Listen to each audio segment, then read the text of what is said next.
FIFA World Cup starts tomorrow. So it's just one day to go. One, and then we'll be there talking about the game between Russia and Saudi Arabia. That's going to be the opening match. But before that, of course, we have opening ceremony and all other activities that will herald the biggest tournament on earth. Interesting. Akade is here. Good morning. Yeah. Good morning, guys. How you doing? Good morning. I mean, we're being like very, very technical. It's less than a day to go. Yeah, certainly.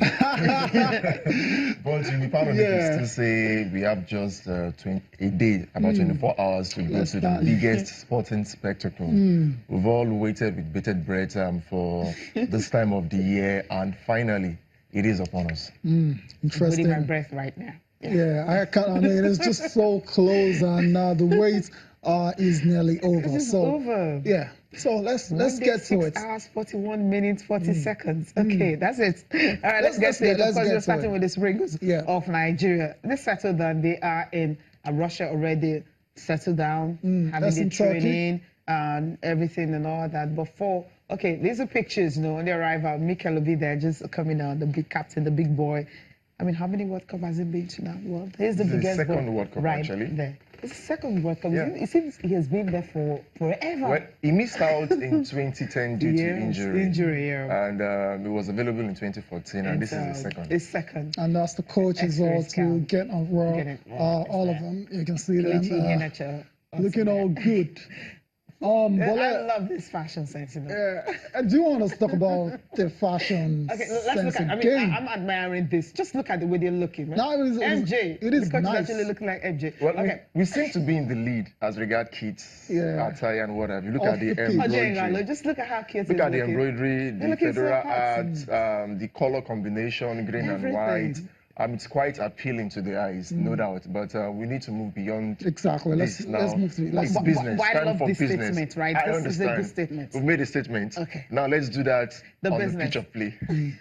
Which is obviously we're going to do that, and we're going to be starting with Croatia. And one man who is really not comfortable with the way the Super Eagles have been playing, not the qualifiers, but the friendlies that they've had so far, happens to be Bonfrere. I mean, he talked about the fact that they don't really have tactics or so many things, but then you hear from me, let's hear from him. Of course, Kaide will get to react to this. We have also a team which is not playing good together. I don't see improvement in the way of playing in the friendly games. So let's see next game that they improve. A very compact, tactical playing team. And Nigeria have a system on this moment which they don't understand to play.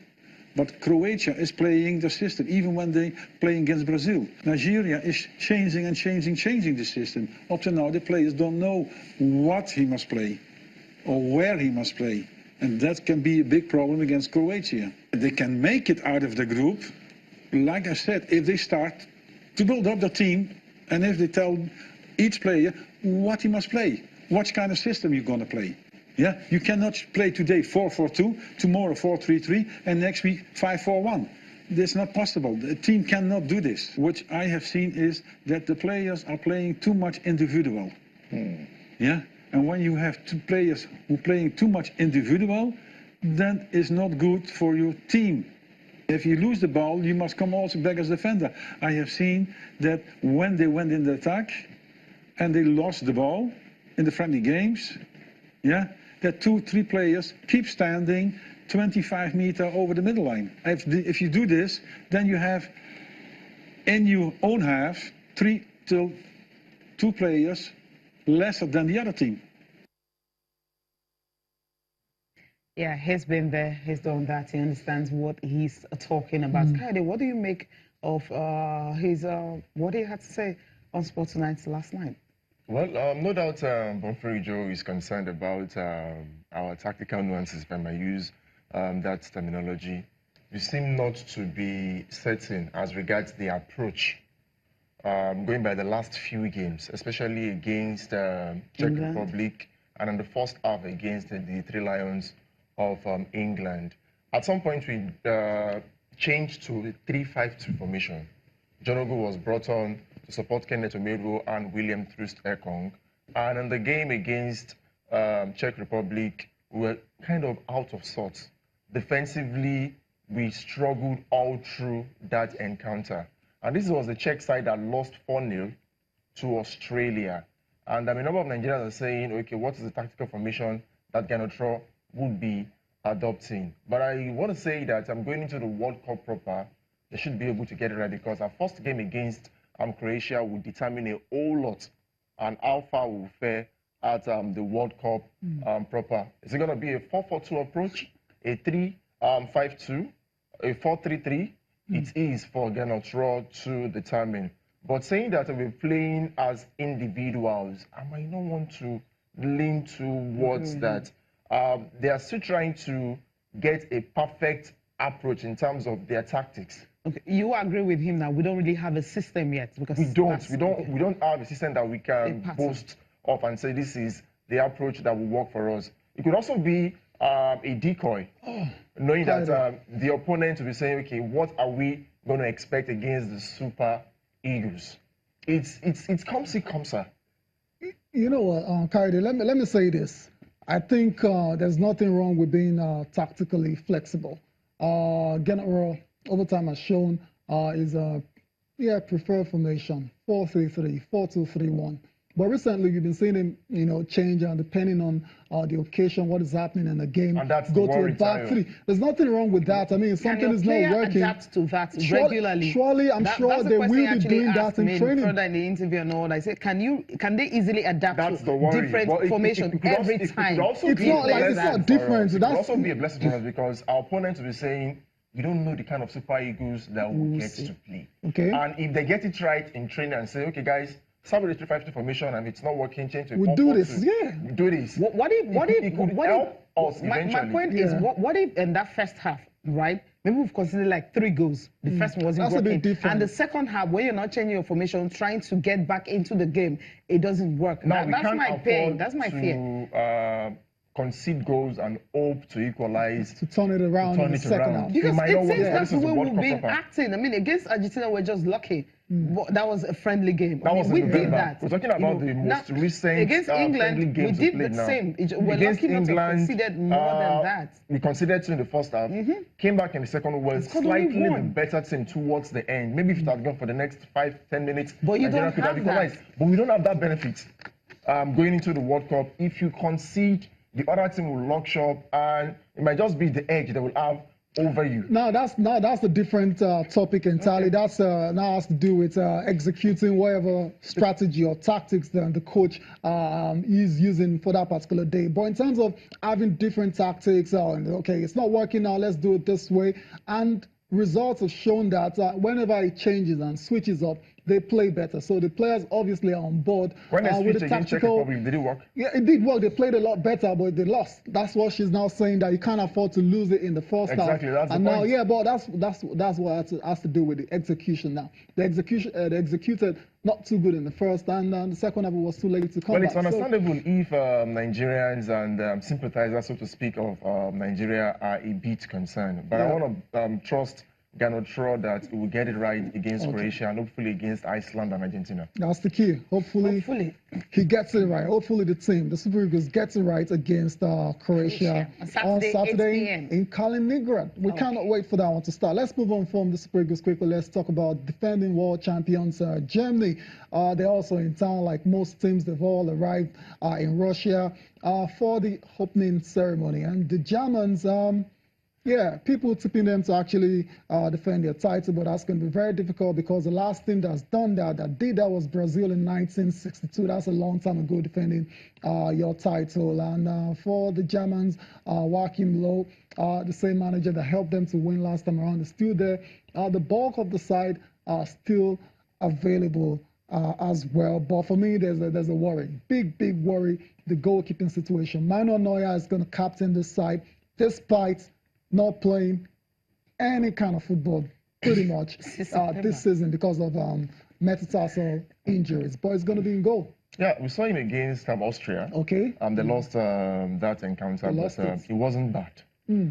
Yes, we'll be concerned saying the likes of Kevin Trapp, Andre Ter Stegen kept while he was away. He was out injured since September last year. But the coach has reposed so much confidence on him He's the captain of the side, and he made it ahead of even Bernard Leno of Bayer Leverkusen. Now he's one goalkeeper that is quite assured, and he organizes his defense well. I was actually looking out for mistakes, owing to the fact that he was out injured for a long while, but I didn't see that against Austria, and he improved in their next games as well. No doubt they will cope. The Germans are quite a very, very solid team. Competition in, competition out. They get to go at worst, say the quarterfinals. I can't recall the last time that the Germans got booted out of a World Cup in the first round. They will definitely do well, but you might want to say it was rusty for a few months that it was away for. But I think he's been able to turn the corner. He will keep getting better with games, and Germans will proceed.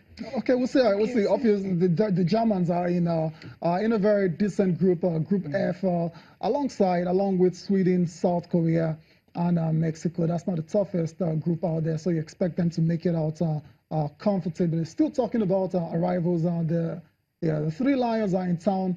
They're in Russia as well. To Gareth Southgate's side arrived, and so, yeah, like it's been in recent times, usually when England arrive, they arrive with this tag of being favorites because they used to have all these great players, but that's not the case now. They've got Harry Kane, who's a fantastic striker, one of the best in the world. Gary Cahill, you can see them lighting from the plane there. But in terms of actually being favorites for this tournament, Coyote, where do you stand? England? I think they're a team for the future.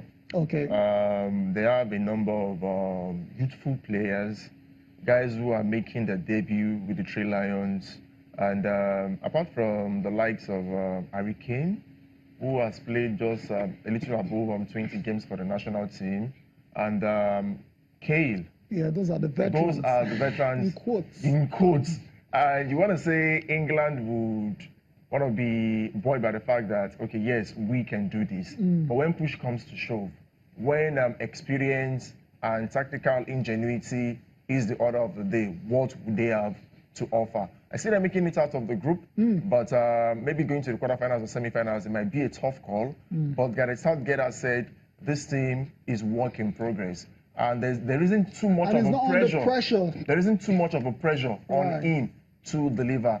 As far as they can see a semblance of a team that is going to be world beaters in the near future, the FA in England will say, I think we are on the right track. Let's see how far they can go. We'll see how far they can go. And interesting, they already said, regardless, whatever happens in Russia, Gareth Southgate is going to remain their coach. But what if they refuse to come out of the group between that has Belgium, Panama, and Tunisia? Do you think they will have a change of mind? I don't think so, because they've already, out in the group stage, in this very, very easy group. How easy is it? Okay, looking Panama, at because of Tunisia, debutants, right?